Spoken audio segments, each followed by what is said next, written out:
¿Cómo están? Bienvenidos, buenas noches. Falta muy poco para que de frentón empiece la elección presidencial en Estados Unidos. De hecho, ha comenzado ya hace un rato porque se puede votar anticipadamente, pero mañana es el gran día. Terminan las campañas esta noche con agendas que han sido maratónicas para ambos candidatos. Vamos a conversar con Consuelo Saavedra los próximos minutos en vivo, aquí en nuestra vía pública, que además está destinado en buena parte a analizar cuál es el escenario con el que nos vamos a encontrar en las siguientes horas. Tenemos cobertura especial durante todo el día de mañana en nuestro canal de noticias 24 horas, en nuestro portal 24horas.cl y también en Televisión Nacional de Chile. Vamos a tener, de hecho, un programa especial que va a comenzar temprano y va a seguir la cobertura durante toda la tarde y la noche en nuestras distintas plataformas. Así es que atentos con eso. Pero queremos hacer el anticipo aquí en vía pública. Ya tenemos invitados para los próximos minutos. Tenemos, de hecho, una pregunta publicada en Facebook hace ya un buen rato, desde la tarde, en facebook.com/24horas.cl.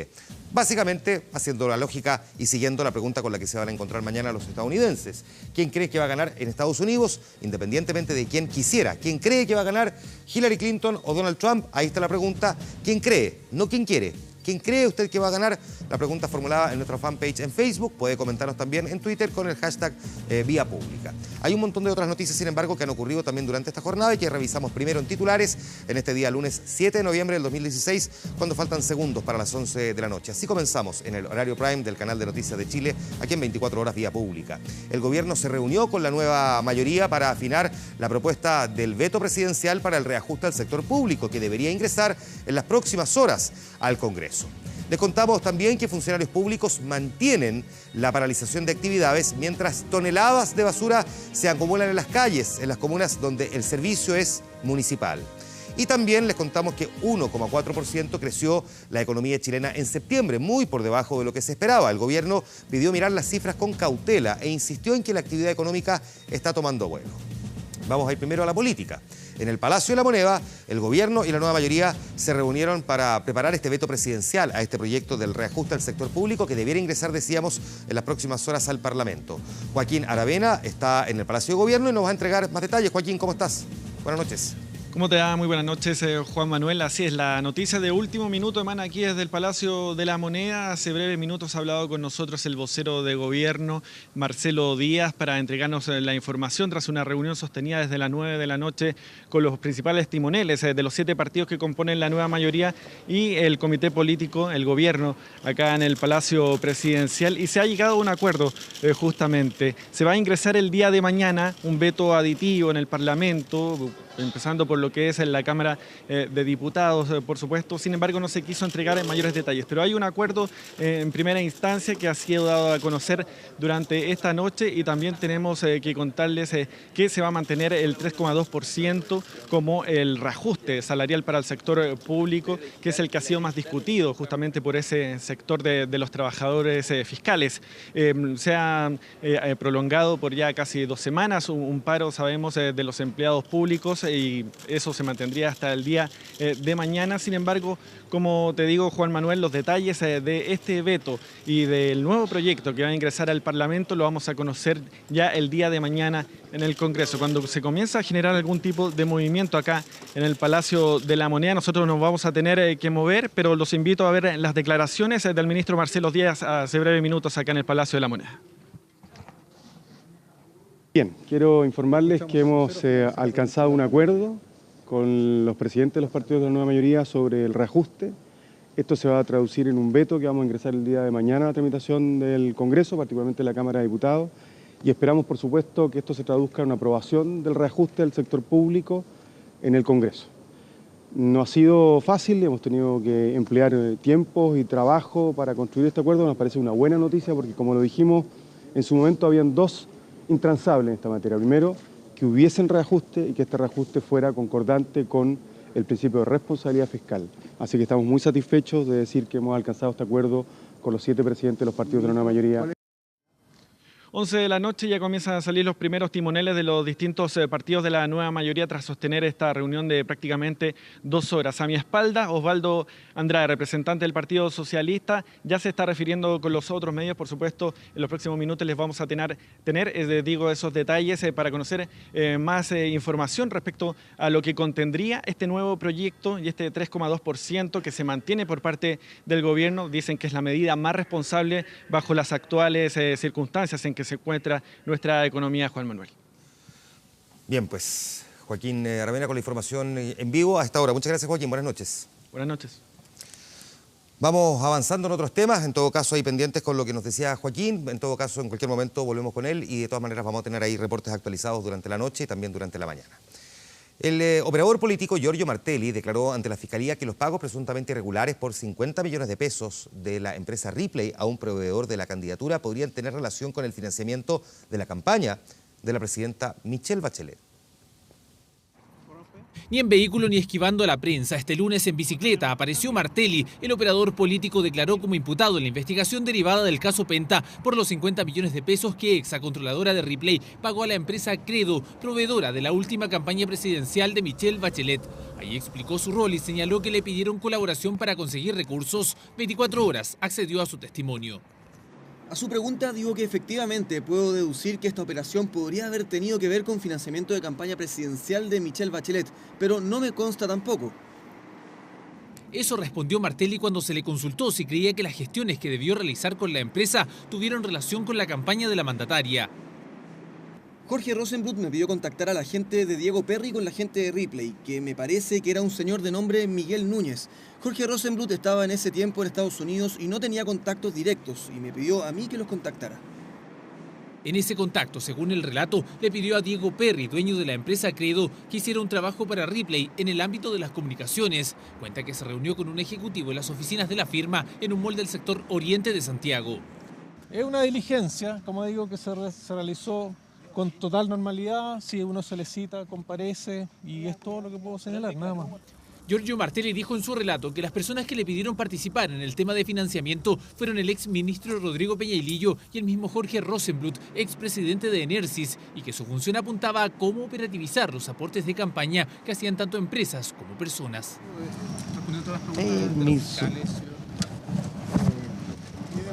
La diligencia a cargo de los fiscales Carlos Gajardo y Pablo Norambuena se extendió por espacio de 2 horas.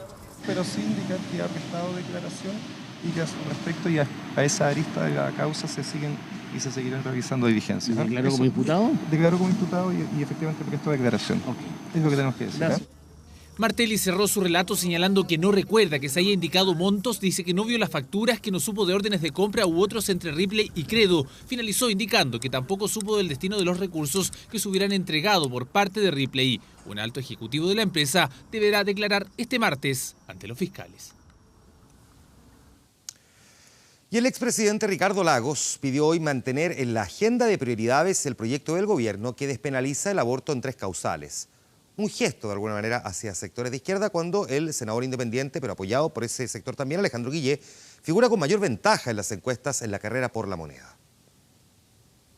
Señor presidente. Gracias.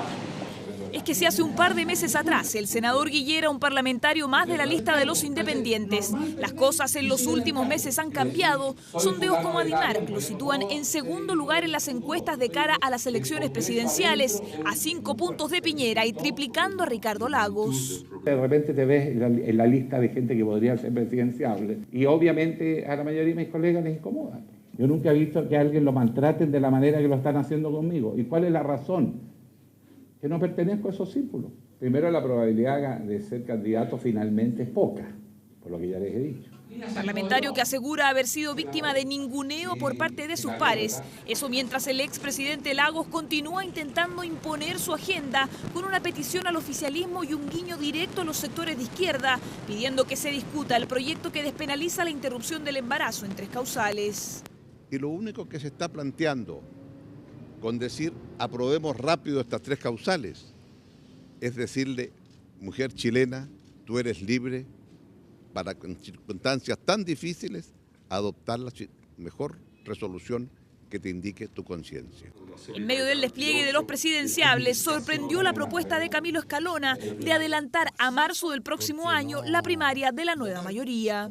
Para que toda esta pasión, en vez de traducirse en descalificaciones y en pugnas y en ataques verbales que no conducen a nada, pudiese canalizarse en la dirección de un evento democrático. Yo creo que hay que ganar tiempo, me da la impresión que no conviene tan encima porque hay que ver cómo va evolucionando el país, porque además falta un año. La resuelven las directivas, ellos son los encargados de esa tarea. Gracias, yo digo lo que me interesa a mí, no soy comentarista de otros, gracias.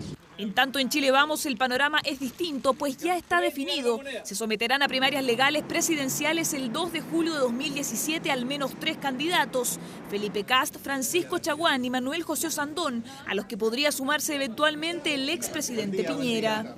Lo que queda de la nueva mayoría deben mirar con mucha envidia es que Chile Vamos se ha fortalecido, está unido. Le pregunto, aprovecho a la nueva mayoría o al propio senador Guillé, ¿hay primaria en la nueva mayoría? Primarias de la oposición en las que hasta ahora la UDI no tiene candidato, carta que al parecer definirá a partir del próximo 7 de enero cuando asuma la nueva directiva. La presidenta Michelle Bachelet inauguró el hospital más austral del país en Puerto Williams, en la región de Magallanes, la obra que tuvo un costo de 6.600 millones de pesos y que va a llevar el nombre de Cristina Calderón, que es la última hablante nativa de origen yagán. El centro asistencial tendrá atención de urgencia a las 24 horas, consultorio, pabellón, hospitalización, sala dental y farmacia, entre otros servicios médicos. La mandataria se encuentra de gira en la zona sur del país, donde destacó los avances en obras públicas gracias al plan de desarrollo de zonas extremas.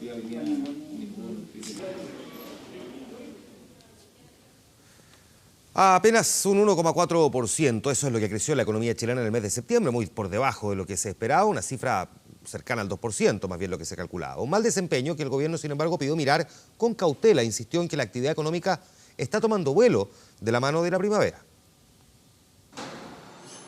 Aquí los tornos siguen funcionando, pero más lento. Esta empresa lleva 30 años en el mercado, tiene una planta de 50 trabajadores y como parte de la industria manufacturera han sentido el bajón económico. Muy apretado, hay muchos colegas que están muy complicados y nosotros no somos la excepción. Este año es muy difícil que logremos el número del año pasado.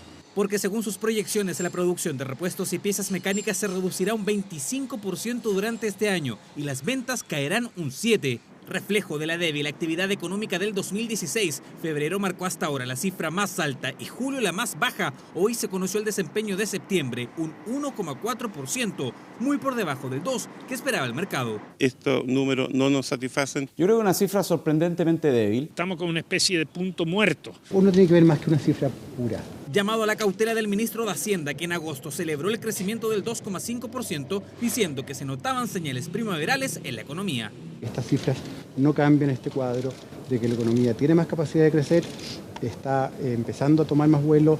Cuando yo me referí a propósito de las señales primaverales, hoy día está muy primaveral, uno tiene que ver más que una cifra pura. Visión sobre una aparente mejora que el empresariado no comparte. Como lo he dicho siempre, la verdad es que estamos en un escenario bastante plano y estos números reflejan esa realidad. Estos números no nos satisfacen y vamos a seguir haciendo esfuerzos. Nuevamente el sector minero cayó con fuerza en septiembre, mientras el no minero creció un 1,9%, impulsado por servicios, pero impactado por el mal desempeño de manufactura y comercio mayorista. Esa es una cifra que no es crisis, pero ciertamente es muy por debajo de lo que hicimos en los 30 años anteriores. ¿Y qué dicen los analistas? ¿Estamos viendo señales primaverales en la economía chilena? Para octubre esperamos un resultado todavía débil y deberíamos de ver una reaceleración más importante en noviembre y en diciembre, sin que ello sea un crecimiento muy espectacular. Cifras que estarían de todas formas en torno al 2%, nuevo dato de actividad que eleva la opción que el Banco Central recorte la tasa de interés y con ello intente impulsar el crecimiento. Esquinas y calles completas con basura, están repletas de basura, que es una de las postales lamentables que está dejando el paro de los empleados fiscales. Los recolectores se sumaron a esta movilización, los turnos éticos no han sido suficientes, los desechos apilados empiezan a preocupar a los vecinos que temen focos de infecciones. Las imágenes se han ido repitiendo a lo largo del país. Ya miramos lo que está pasando en la discusión respecto del reajuste salarial, veamos ahora esta otra cara. Ha sido una de las más notorias problemáticas, una de las peores consecuencias del paro del sector público.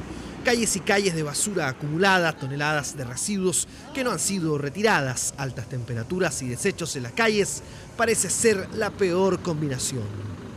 No se entiende ya porque es todo mal olor y acarrea un montón de cosas para la misma salud y para los niños de acá. Yo voy a tratar de tapar con, ¿cómo se llama?, con nylon para que no vengan a echar más basura y poder funcionar, porque si no las moscas me van a llegar adentro. Claro, y es antihigiénico. Las moscas, los departamentos, uno jamás había visto moscas en un departamento 10, ponte tú, y ahora hay moscas por todos lados.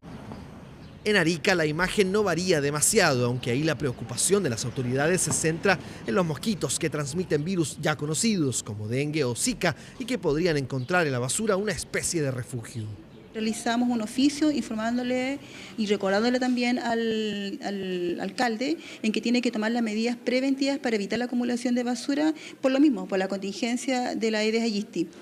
En Valparaíso, el panorama en los cerros es cada vez más preocupante. Malo, porque yo tengo niños chicos, 4 niños, entonces no puedo mantener basura adentro. Ahora se ha ido acumulando y más gente que viene de otros lados la tira ahí. Ese es el problema.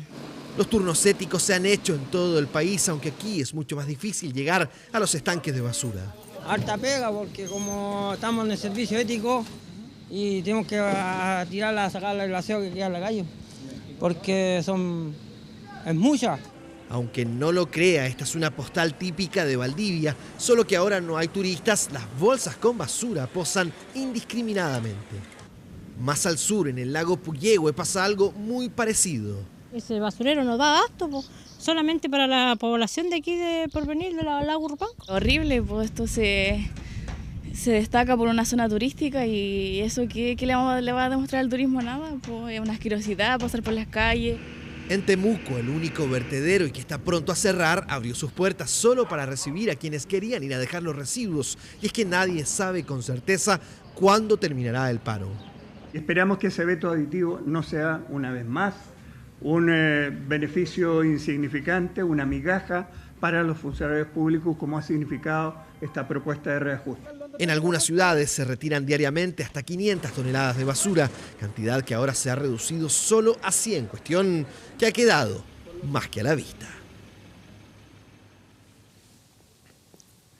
Antes de irnos a la pausa comercial, recordemos la pregunta que tenemos en nuestro fanpage en facebook.com/24horas.cl. Independientemente de quién quisiera, ¿quién cree usted que va a ganar las elecciones en Estados Unidos mañana? Ahí están las dos alternativas, por supuesto, que son Hillary Clinton y Donald Trump. Pregunta que nos puede responder, ya vamos a conversar con nuestros invitados y vamos a ir en directo hasta Estados Unidos. Vamos a la pausa, volvemos.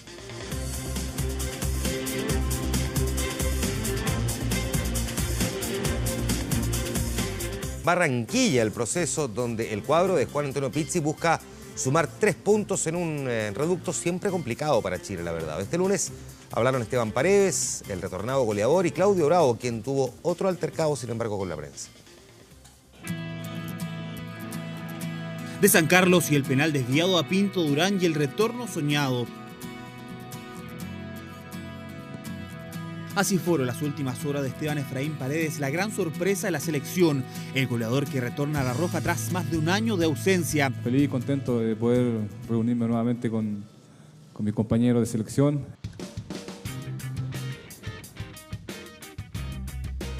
Así como el delantero de Colo-Colo, se sumaron 24 seleccionados, plantel casi completo, uno de ellos Alexis Sánchez, quien llegó este lunes desde Inglaterra y no entrenó a la par con sus compañeros. Sí estuvieron Vidal, Vargas, Aranguis, la novedad de Gabriel Castellón, también el capitán Claudio Bravo, quien junto a Paredes protagonizó una encendida conferencia de prensa. Si es tan así de que Falcao siempre te convierte goles. A mí no me hace gracia como terminas la pregunta riéndote. ¿No? La verdad que a mí no me hace ninguna gracia que me preguntes así. Vale. No te lo pregunté en ese sentido, Claudio, de todas formas. Y no se te entiende cuando hablas porque tienes el micrófono muy cerca. Bueno, Esteban...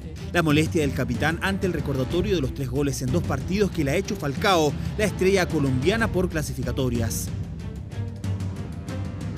Y es que el portero del Manchester City sabe que ante los cafetaleros será un partido clave, un duelo vital ante un rival directo. Colombia y el infierno de Barranquilla, 40 grados de sensación térmica esperan a La Roja este jueves. La sensación de que son partidos duros, de que tienes que estar muy pendiente a todos los detalles, y más cuando estas selecciones tienen jugadores de mucha calidad. Tienen muy buenos jugadores, muy buen plantel, y creo que Peckerman lo ha hecho jugar de tal manera que están ahí peleando la clasificatoria. Lamentablemente nuestros dirigentes no leen lo que hay que leer. Los 2 puntos que entregó la FIFA a Chile en desmedro de Bolivia permitieron a La Roja quedar en zona de clasificación y de paso abrir el debate en Sudamérica. Mientras varios celebraron, Claudio Bravo prefiere tomárselo con cautela. Bueno, lo recibo con la sensación de incertidumbre todavía, porque todavía no está definido del todo. La preocupación nuestra pasa de lleno por preocuparnos de entrenar bien, de retomar nuestro nivel. La preocupación por el nivel de La Roja, la falta de goles, el declive de varias figuras, entre ellas Eduardo Vargas, es un tema relevante para Juan Antonio Pizzi. Por eso el retorno de Esteban Paredes, un goleador que puede aportar algo distinto a la delantera de Chile. Acá Esteban no tiene ninguna presión, no tiene que demostrar absolutamente nada a nadie. Y a nosotros nos hace bien, tener jugadores como Esteban nos hace muy bien. La verdad uno está para ayudar, para aportar, para tratar de hacer las cosas bien. Vuelve La Roja, la ilusión por seguir en carrera sigue intacta. Un plantel que entrenará este martes y luego viajará a Barranquilla, un destino siempre difícil. Otro reto para los bicampeones de América. Vamos a estar ahí pendientes en todo caso, día jueves, la próxima semana, 2 partidos que son clave y por lo tanto 6 puntos también. Ya vamos a ir con Estados Unidos en un momento más. Antes de la pausa,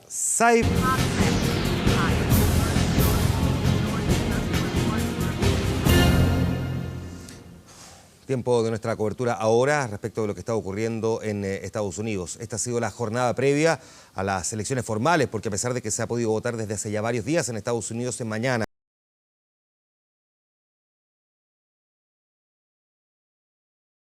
La presidenta de Estados Unidos, Hillary, te vamos levantando. Estos chamanes peruanos desplegaron todos sus rituales esotéricos para traspasar sus buenas energías a Hillary Clinton. En la India, en cambio, un grupo de sacerdotes hinduistas cantó y prendió fuego para rogar una intervención divina en favor de Donald Trump. En el resto del mundo también tienen sus preferencias y están expectantes por saber quién de los dos saldrá victorioso este martes. Con menos misticismo, pero con la energía necesaria para captar la mayor cantidad de votos, los candidatos no aflojan en su intensa agenda a menos de 24 horas del momento decisivo. Nice set of hair, I'll say that. Riéndose de sí mismo en el escenario con una máscara que lo representa, Trump sigue su campaña en Florida, uno de los 5 estados que recorrió durante esta jornada y una de las áreas que puede marcar una diferencia en esta elección. My contract with the American voter begins with a plan to end government corruption. I want the entire corrupt Washington establishment to hear the words we all are about to say. When we win tomorrow, we are going to drain the swamp. Antes de tomar el avión rumbo a Pensilvania, Hillary Clinton registró el momento en una conversación por FaceTime con su nieta Charlotte. Con alusiones a su contendor, prometió gobernar para todo el país. We have got to rise above all of this hate-filled rhetoric, all of these insults and scapegoating and finger-pointing and insulting. I want to be the president for all Americans, not just some. I want to be the president for Democrats, Republicans, and independents. Cerca de 200 millones de estadounidenses están llamados a votar en esta elección histórica. Este 8 de noviembre sabremos si este o este escenario será lugar del discurso de la victoria del próximo presidente o presidenta de Estados Unidos. Hay a punto de que comience entonces esta histórica elección que va a enfrentar a Hillary Clinton y Donald Trump por el sillón presidencial. Queremos conocer cómo ha sido esa previa en este enfrentamiento entre demócratas y republicanos y para eso es que vamos a conversar ahora con Consuelo Saavedra, a quien ya estamos viendo en pantalla. ¿Cómo estás, querida Consuelo? Buenas noches. Hola, Juan Manuel, ¿cómo estás? Muy buenas noches. Mira qué belleza, ¿o no? Sí. Tuiteé hace un ratito que no se diga que en Estados Unidos no le ponen color a las elecciones. Estoy en el Rockefeller Plaza. Es un edificio que cada 4 años se ilumina con los colores de la bandera estadounidense para representar entonces la importancia del momento y para qué decir en particular con esta elección que ha sido tan sorprendente, tan reñida en las encuestas, también tan áspera, tan ruda en el enfrentamiento entre los candidatos. Hace poquitito rato cerró Hillary Clinton su campaña junto a su familia, el expresidente Bill Clinton, su hija Chelsea, con la pareja presidencial, Barack Obama y Michelle Obama, con Bon Jovi, con Bruce Springsteen, todo esto en Filadelfia, en Pensilvania. Dijo el presidente Barack Obama cuando presentó a la candidata demócrata que ella no solo se va a dedicar a tuitear, que ella va a cumplir entonces sus promesas. Ella va a cumplir, no solo va a tuitear, dijo el presidente Barack Obama. Donald Trump está cerrando a las 11 de la noche, o sea, 1 de la mañana, va a ser en la hora de Chile, en Michigan. Él ha estado recorriendo incansablemente, igual que Hillary Clinton, muchos de los estados pivotales, estos estados indecisos que podrían inclinarse para uno u otro candidato, porque sabemos que acá en Estados Unidos no basta, como lo hemos conversado tantas veces, ¿verdad, Juan Manuel?, con ganar en el voto popular en general. Por eso algunas encuestas son un poco equívocas en el sentido de que dicen Hillary Clinton está 3 puntos arriba, Hillary Clinton está 5 puntos arriba. Eso es verdad, pero es a nivel nacional. Acá hay que ganar cada estado para ir quedándose con los electores, los votos electorales que entrega cada uno entonces de esos estados. Estuvo Donald Trump hoy día en 5 lugares, como lo ha hecho en todos los últimos días. Partió en Florida, que es fundamental, 29 votos electorales, en Carolina del Norte, en Pensilvania, en New Hampshire, y está cerrando entonces esta noche en Michigan. Michigan es un estado donde está mucho de esta población blanca, que no tiene en general estudios universitarios, sectores industriales que están muy deprimidos, y ahí está fundamentalmente la fuerza electoral de Donald Trump con este votante que siente que el crecimiento económico no es para él, que la globalización lo ha perjudicado y que el gobierno finalmente no se preocupa por ellos, por la clase media empobrecida. Esa es más o menos la situación entonces en cuanto a los movimientos de Hillary Clinton y Donald Trump en estas últimas horas. Hillary Clinton concentrándose, por cierto, en el voto latino, que ha salido a emitir su sufragio anticipadamente de manera muy importante. Es en general un voto que va hacia los demócratas, así que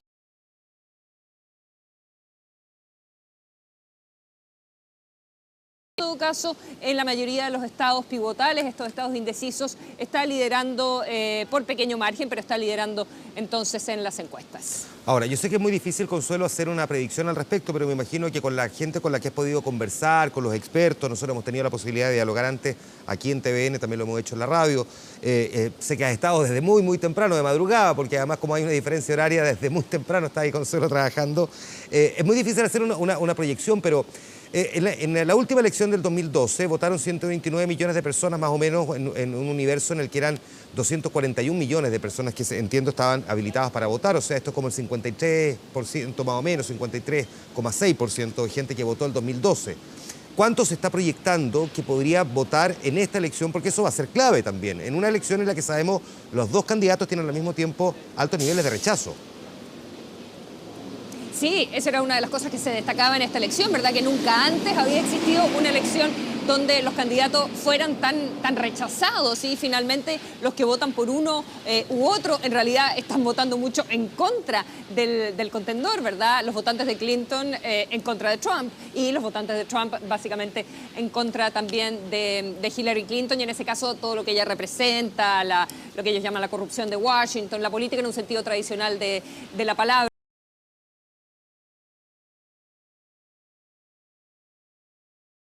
En la última elección votó aproximadamente un 40% de aquellos latinos que estaban habilitados para votar en este minuto con el nivel de inscripción electoral. Aquí hay que registrarse, el voto es voluntario, pero hay que registrarse para poder emitir el sufragio.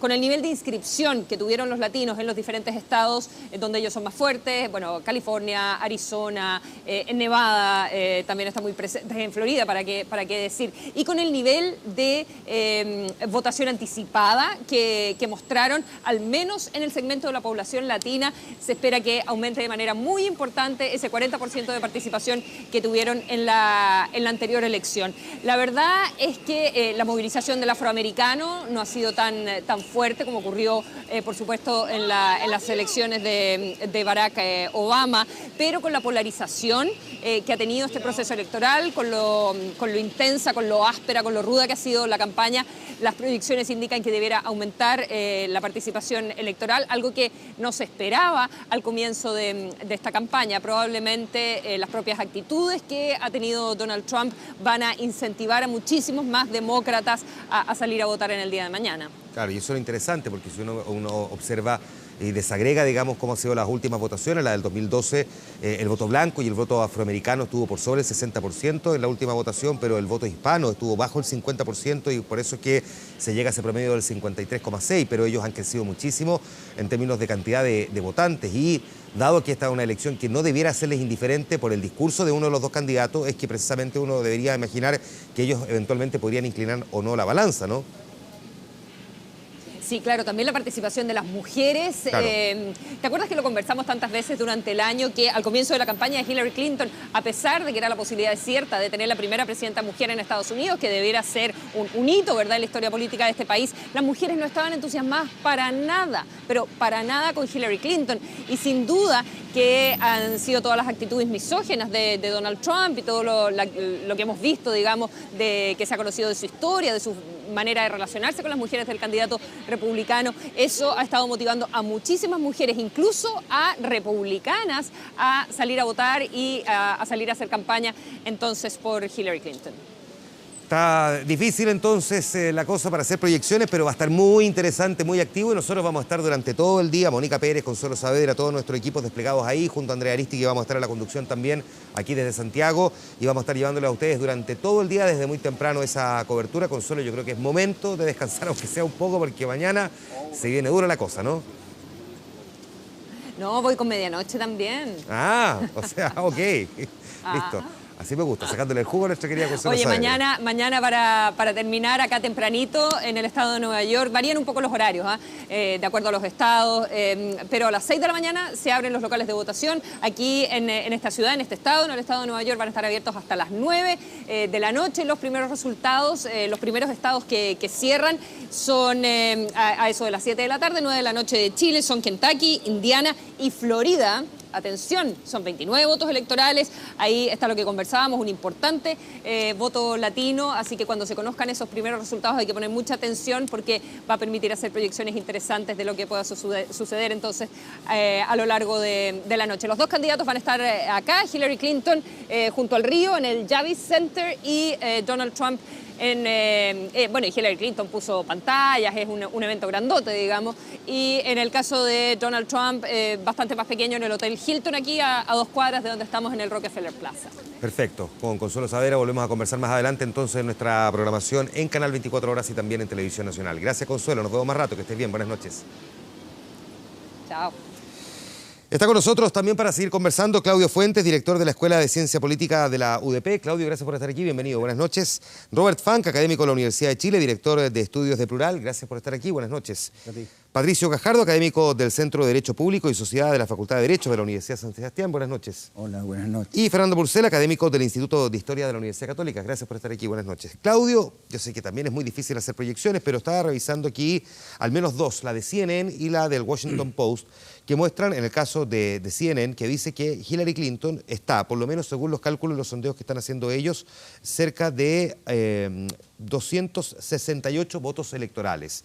Dice el Washington Post, en cambio, que en el caso de Hillary Clinton está 290 votos electorales. Para ser presidente hay que tener 270 votos electorales o más.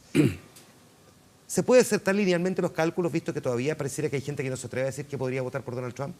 Yo creo que precisamente esa es la gran incógnita, que es el voto oculto, es decir, gente que va a votar y no se sabe efectivamente si está votando por Trump o no, sobre todo en el voto latino, en donde hay dudas respecto de si efectivamente están manifestando lo que dicen en la encuesta y hasta qué punto eso va a perjudicarla o no en la carrera presidencial a Hillary Clinton. Sin embargo, yo creo que en general la tendencia es favorable a Clinton, con muy poca diferencia con Trump. Yo creo que la gran sorpresa acá es cómo un candidato tan a la derecha, con este discurso tan populista, nacionalista, etcétera, gana tanta adhesión popular y se ha convertido en un fenómeno independiente del Partido Republicano. Yo creo que esa es como la gran sorpresa que llama la atención de estas elecciones. Ahora, para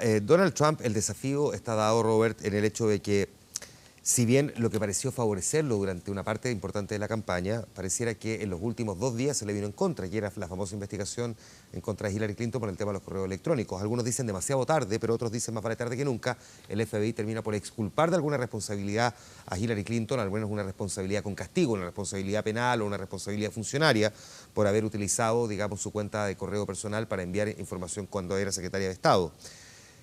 ¿Tiene Donald Trump en este último episodio un tropiezo que le podría afectar o francamente no, y en realidad le sacó todo el partido posible? Le sacó todo el jugo a esa mandarina, por decirlo muy chileno. Yo creo una de las cosas que han sido características de la campaña de Trump durante toda la campaña ha sido la sorpresiva inhabilidad de aprovechar estos momentos. Recordemos que cuando, por ejemplo, fue el ataque en el club en Orlando, él pudo haber dicho esto es terrorismo, lo dijo, esto es terrorismo, pero lo dijo de tal manera que al final la gente se dio vuelta en contra de él, porque encontró poco sensible su... Se jactó de haber dicho que en realidad él ya lo había advertido y dijo, yo lo dije, se jactó. Yo tenía razón, dijo yo tenía razón. Exactamente. Y cada vez que ocurrió, y hubo muchos momentos donde cuando casi se desmaya Hillary Clinton, ocurre lo mismo, siempre lo maneja de tal manera que no logra aprovecharse de la situación. Y aquí pasó algo parecido. Pero tu pregunta inicial tiene un punto interesante, que es que lo que pudo haber aprovechado, lo que fue clave para Trump, y la forma en que lanzó su campaña, el primer momento, que fue con el tema del muro y hablando contra los migrantes, y particularmente los latinos, que es lo que fue con propulsión a ser uno de los líderes en las primarias, terminó por ser probablemente lo que le da ese tope de voto que no lo va a ayudar a ganar la campaña. Entonces, justamente es lo que a él lo caracterizó como candidato, lo que también lo limita para no poder llegar probablemente a la Casa Blanca. Nosotros conversamos el día miércoles en El Informante, los 4 invitados coincidían en que más o menos apretado Hillary Clinton va a ganar esta elección. ¿Hay alguien aquí que piense a lo contrario? ¿Los 4 piensan que Hillary va a ganar la elección? Yo quiero y pienso lo mismo. Yo creo que va a ganar la elección. Sí. Y va a ganar la elección. Sí, entonces, más probable. Sí. Déjame preguntarte primero a ti. ¿Qué pasa si el triunfo de Hillary Clinton es por muy poco? Es decir, la estrechez en términos de voto, tanto electoral o voto popular, porque además podrían darse ambas cosas, o no necesariamente ambas, pero si es muy estrecho y se corre el riesgo de que Donald Trump desconozca el resultado, que no sería algo, digamos, muy extraño, visto lo que ya ocurrió en Florida el año 2000 con la elección entre Al Gore y George Bush. ¿En qué escenario queda Estados Unidos? Bueno, yo creo que independiente del resultado, el escenario es bastante complejo, teniendo a Trump desconociendo los resultados o no, porque yo creo que en el trasfondo de esta elección, yo creo que hay una crítica bastante profunda de la ciudadanía hacia las formas de hacer política. Hay que recordar también la forma en que llegaron estos 2 candidatos a ser ratificados por las convenciones de sus respectivos partidos, con luchas intestinas muy profundas que auguran un escenario posterior a las elecciones en donde tanto el Partido Republicano, tal vez con más fuerza y sobre todo en el caso de una derrota de Donald Trump, va a tener que reconfigurar su sentido, digamos, y su coherencia, al igual que el Partido Demócrata, cuestión que yo creo que, si bien no con tanta urgencia como el Partido Republicano, va a tener que hacer, dado que las circunstancias en las que Clinton llegó también a ser nominada como candidata demócrata, dejaron atrás una estela de profundas críticas también sobre el modo de hacer política y sobre el establishment.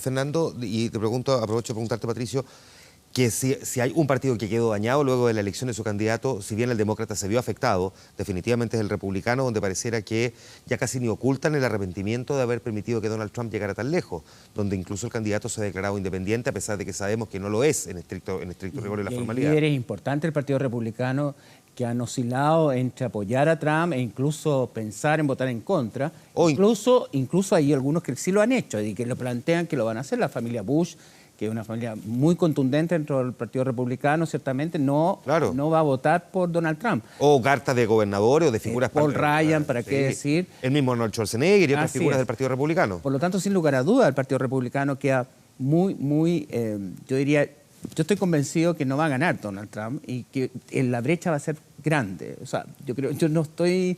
Porque el sistema de colegio electoral tiende a reforzar mucho, y tú estabas leyendo de la encuesta del New York Times, en la cual efectivamente este 2%, 3% no se refleja tanto en los votos electorales. Los votos electorales son mucho más contundentes y, digamos, incluso en el 2000, cuando se produce el efecto, el caso del estado de Florida, que fue casi por 300 votos, pero al final Bush, que obtiene los 29 votos electorales de Florida, obtiene una victoria contundente, porque el otro queda con 29 votos electorales menos. Es decir, esa brecha que puede percibirse claramente en una elección si fuera votación general, digamos, no vía colegio electoral, ahí sería una brecha muy breve, muy corta.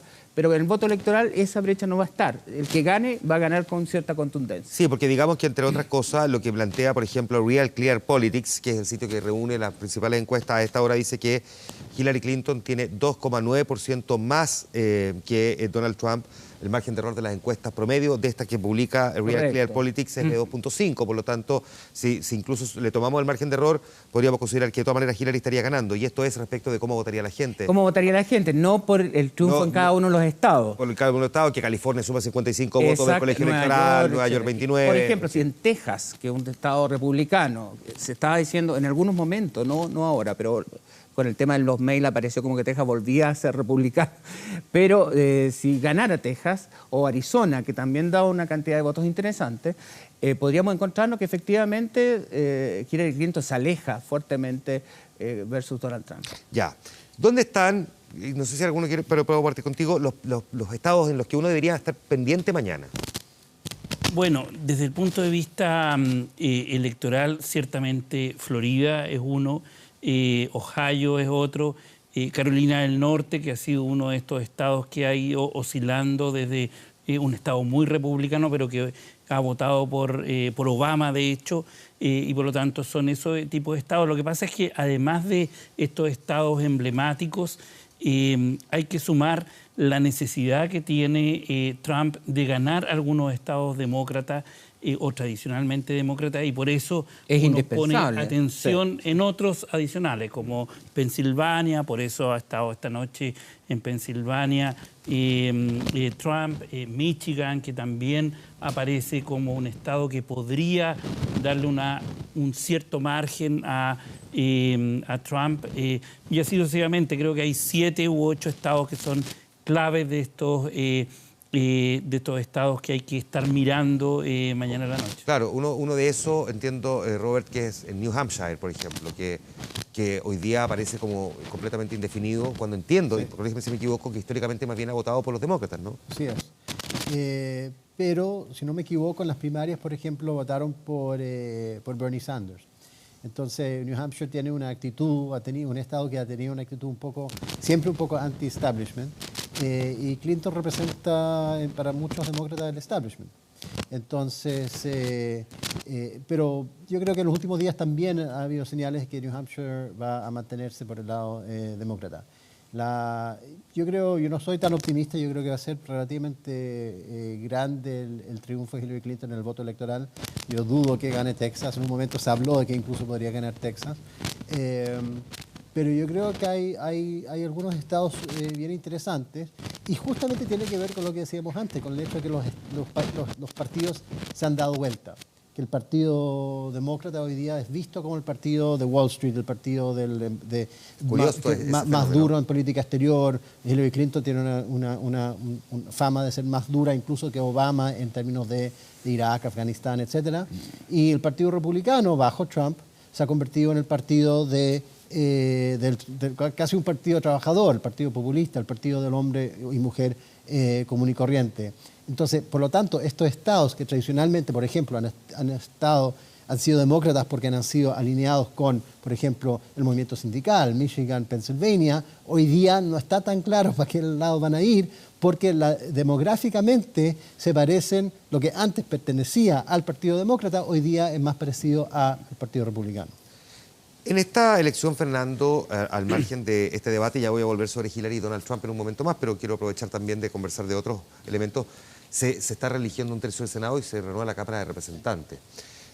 ¿Cómo viene la mano ahí? Porque en el fondo, independientemente del presidente o del candidato que logre ser presidente, si tiene un Congreso adverso, digamos que gobernar se le vuelve muy cuesta arriba. Ya hemos visto en la historia en Estados Unidos, incluyendo el propio Barack Obama, cuando ha querido sacar adelante proyectos como el famoso Obamacare. ¿Qué podría ocurrir en el Congreso? ¿Hay algún cierto pronóstico de lo que podría pasar ahí? Bueno, ciertamente, como dices tú, es fundamental. En definitiva, se gobierna fuertemente dependiendo de cuáles son las fuerzas y cómo se alinean estas a nivel del Congreso. Barack Obama gobernó con la Cámara de Representantes y con el Senado en contra, con predominio republicano. Y yo diría que la mayoría de las encuestas tiende con mucha claridad a señalar que en el caso de la Cámara de Representantes no habría mayor novedad. Se mantendría una mayoría republicana, aunque eventualmente estrechando un poco los márgenes.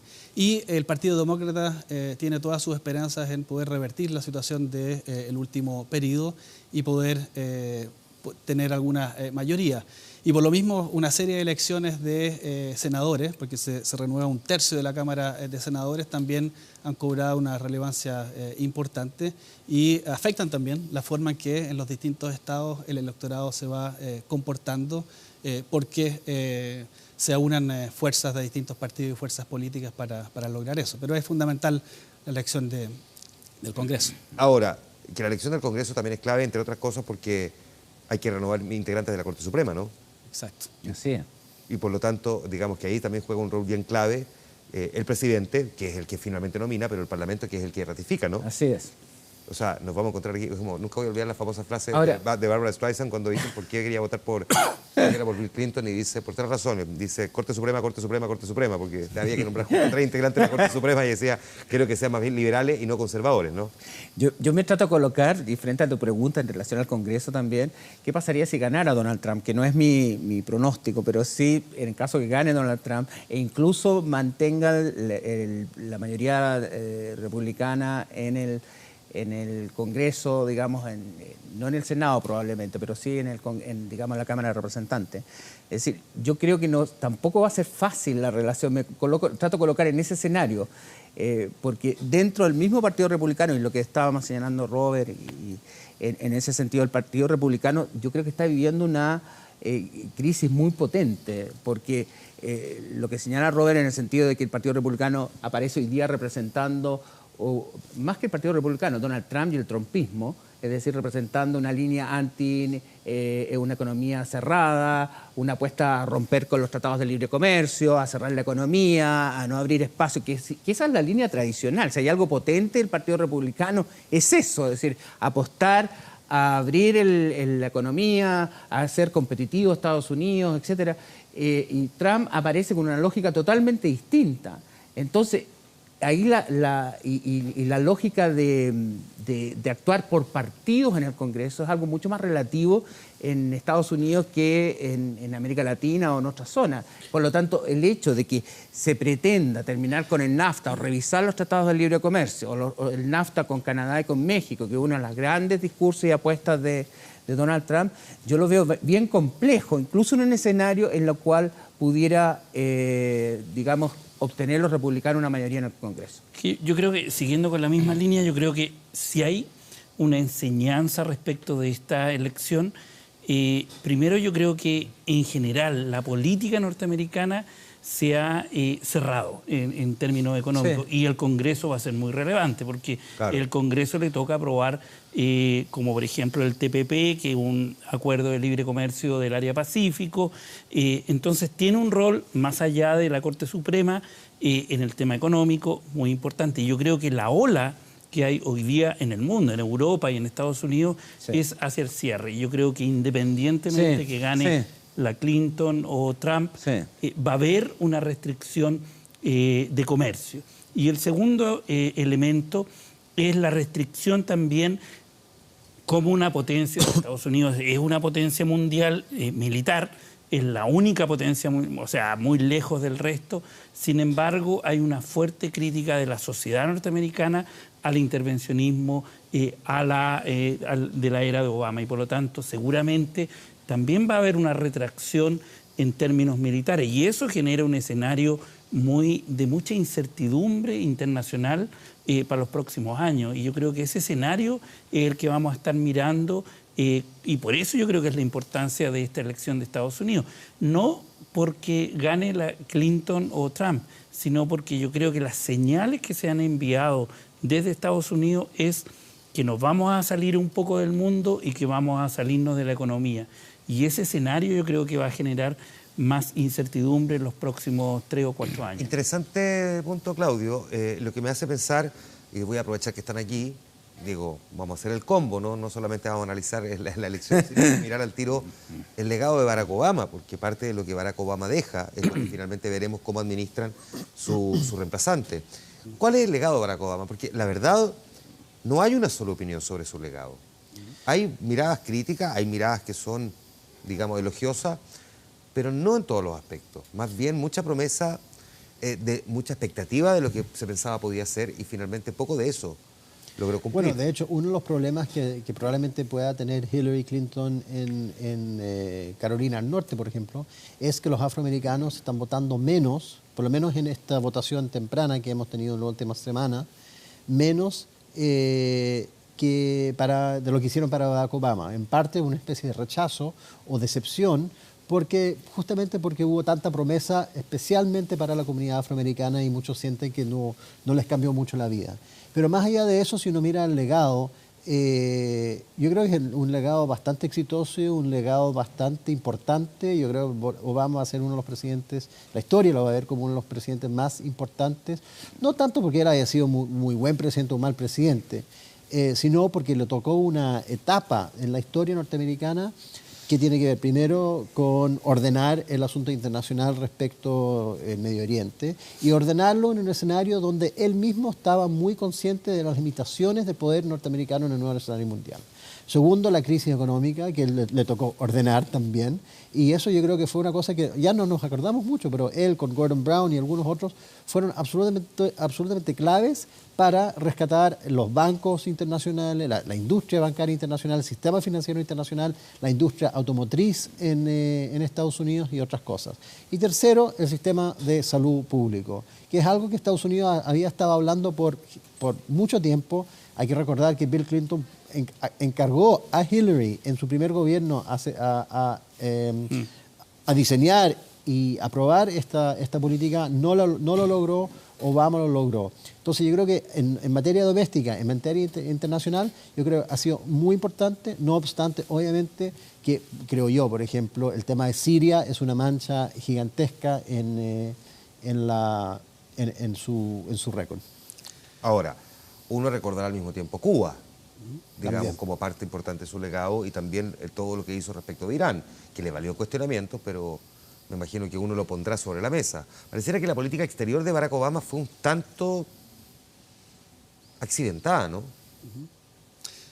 Bueno, pero con el caso de Cuba, bien trabajado, y también por largo tiempo desde los inicios. Él anunció al inicio de su primer periodo que iba a haber una especie de nueva alianza para el progreso para América Latina. Muchos esperaron rápidamente algunos resultados al respecto, pero yo creo que se refería internamente a una serie de negociaciones muy planificadas con Cuba, y que están rindiendo sus frutos en ese sentido, digamos. O sea, un acuerdo con Cuba, o al menos desde el punto de vista del simbolismo, y un acuerdo nuclear con Irán, yo creo que le valen a Barack Obama el al menos de alguna manera decir que no fue completamente fracasada su política exterior, a pesar de Siria y de un empeoramiento de las relaciones con Rusia. Yo creo que no fue fracasada. Yo creo que en términos generales la administración Bush termina con un fracaso contundente de la política exterior norteamericana si consideramos... Pero es que la base de comparación es muy buena. Bueno, pero... Es cierto, es el antecesor. Pero el antecesor, pues es lo que hay que hacer, hay que hacerlo desde esa base. Es cierto, o sea, yo no puedo partir de otra base. Porque piensa tú... Que te interrumpí la mitad, ¿tú querías decir algo? No, que termine después. Es que yo tengo que partir de esa base, porque si no, ¿cómo hago la comparación? Evidentemente que hay un cambio trascendental, y yo creo que lo que señalaba Robert en el sentido de que Obama tenía claridad absoluta del peso de Estados Unidos y la capacidad que tenía Estados Unidos para hacer cosas en un mundo globalizado y cada vez en la cual, por muy superpotencia, y que lo es sin lugar a dudas Estados Unidos, particularmente en el plano militar y en otros planos también, pero particularmente en el plano militar, pero tampoco está en condiciones de hacer lo que se le ocurra. Y esa percepción y avanzar hacia un multilateralismo, abandonar, digamos, las políticas de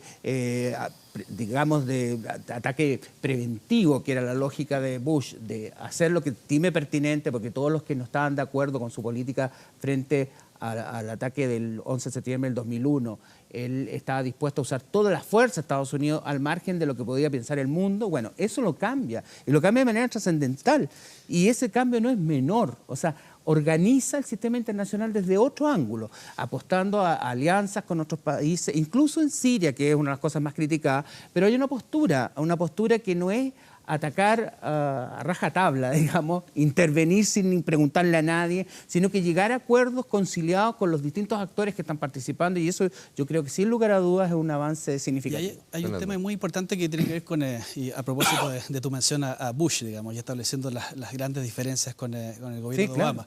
Simbólicamente, él no solamente en términos de lo que es la historia de Estados Unidos, un presidente afroamericano con una historia de esclavitud muy prolongada, una guerra civil que dejó más de 600.000 muertos a mediados del siglo XIX, él tuvo un peso simbólico dentro de lo que era la historia nacional de Estados Unidos, pero que supo proyectar al mundo. Entonces lo interesante es cómo en pocos años su imagen internacional cambió, o sea, y la imagen de Estados Unidos para bien. Exacto. Y el tema que uno se pregunta, a propósito de lo que señalaba Claudio antes, es qué va a pasar ahora cuando, a propósito de esta elección, el mundo entero mira con ojos muy suspicaces cuál es la coherencia, cuál es el peso, cuál es la proyección que puede darle una nación con ese nivel de fragmentación a nivel de los partidos, con una gobernabilidad puesta, digamos, un poco en duda. Entonces, todo ese capital de Obama en materia exterior, por lo menos a propósito de las elecciones, se ha puesto en entredicho y obliga, yo creo que a... Mirado por nosotros, porque generalmente el estadounidense no vota tanto por el desempeño exterior,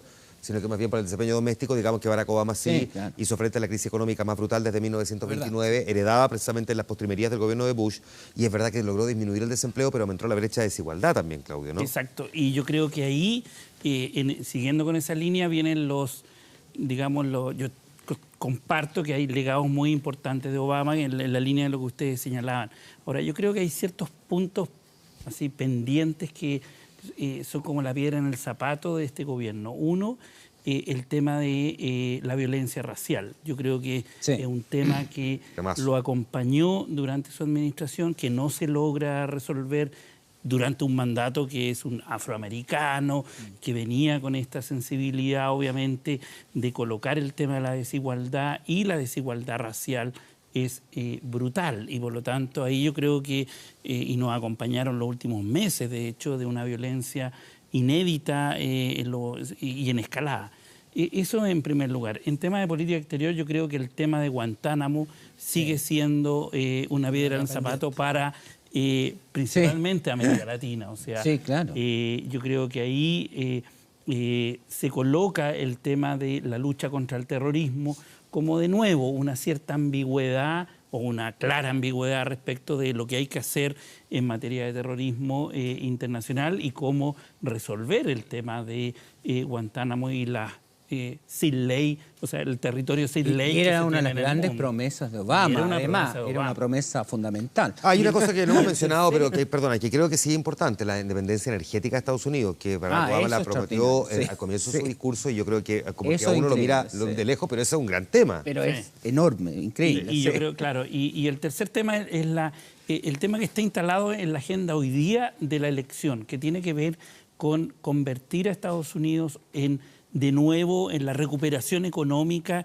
que se traduce en la nueva industrialización. Claro. Es decir, cuando Trump apela a que la industria del auto, que es tan simbólica para Estados Unidos, vuelva a Estados Unidos, está apelando un poco a lo que tú decías, Robert, respecto de esta clase social que demográficamente fue el gran motor de la economía de la posguerra fría, de la Guerra Fría, y que no logró nunca reposicionarse como una nueva economía a nivel global, etcétera, etcétera. Ese sueño americano del superpoder en el fondo económico, yo creo que también Obama no logra articular un discurso muy potente para su legado. Robert. Pero también a nivel simbólico que se mencionaba antes, yo creo que sí logra algo y está vinculado con eso, porque si uno ve el tipo de gente que apoya a Donald Trump, efectivamente sueñan de un país de los años 50, 60, donde la industria principal era una industria, no era la tecnología, eran máquinas, era más industrial. Y también una sociedad más homogénea. Y Obama simboliza, y ahí vengo al tema simbólico, no solamente por ser afroamericano, pero durante su gobierno se aprueba el matrimonio igualitario, pero durante su gobierno hay un montón de cosas simbólicas. El tema de la marihuana que empieza a aparecer a nivel estatal, pero en muchos estados, con legalización. El tema del aborto. No es casualidad que el Partido Republicano ha dicho en esta campaña que aunque gane, que no solamente no van a aprobar el candidato a la Corte Suprema que propuso Obama, sino que tampoco si gana Hillary Clinton.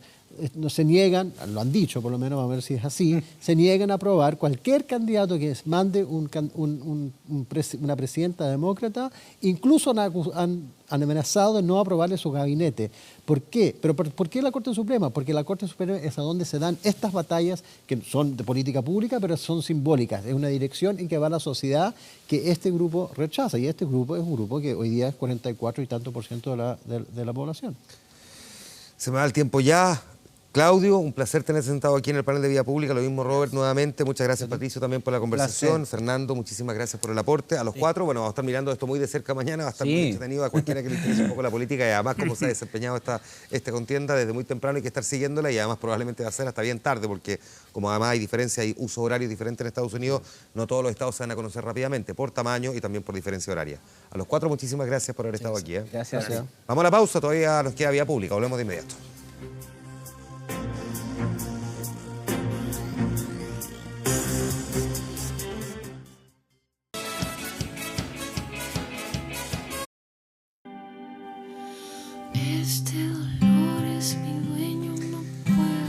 Tremenda canción, ya vamos a hablar de Camila Moreno, pero antes vamos a revisar el resultado de nuestra fanpage en facebook.com/24horas.cl. Nosotros le habíamos preguntado quién cree, más allá de quién quiere, que va a ganar mañana en el Estados Unidos, y esto fue lo que nos respondieron. ¿Usted cree que va a ganar? Y nos pusieron Hillary Clinton por un 74 votos contra 26. Eso es lo que cree la gente que participó de esta encuesta. Tenemos destacado información en nuestro portal 24horas.cl, entre ellas cómo va el Cyber Monday, las ofertas falsas y los problemas en los sitios web que han sido parte de los principales reclamos al CERNAC. De hecho, durante la primera jornada, el organismo fiscalizador y regulador recibió cerca de 160 quejas por parte de los consumidores, cuenta con 140 empresas asociadas. Recordemos que se va a desarrollar hasta el día miércoles, vamos a ir viendo luego cómo sigue el balance.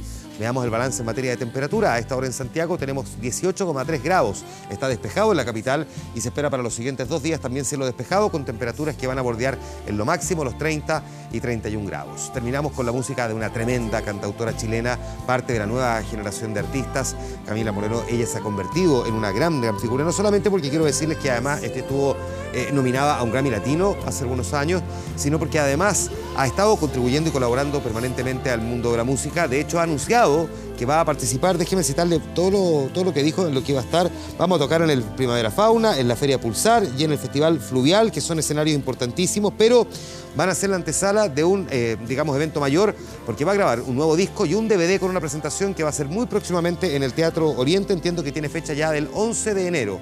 Así es que con esta tremenda figura de la música chilena, cuyas canciones estamos escuchando y con cuyo video nos despedimos, Les damos las gracias por habernos acompañado. Mañana vamos a estar durante todo el día con la mirada puesta, entre otras cosas, en qué pasa con el reajuste salarial del sector público, el resto de las noticias, la preparación de la selección chilena con miras al partido del día jueves y, por supuesto, también con nuestra cobertura en Estados Unidos y las elecciones presidenciales en ese país. Gracias por su sintonía. Mañana no hay vía pública porque tenemos especial precisamente sobre las elecciones en Estados Unidos. Ahí nos vemos. Que estén muy bien. Buenas noches.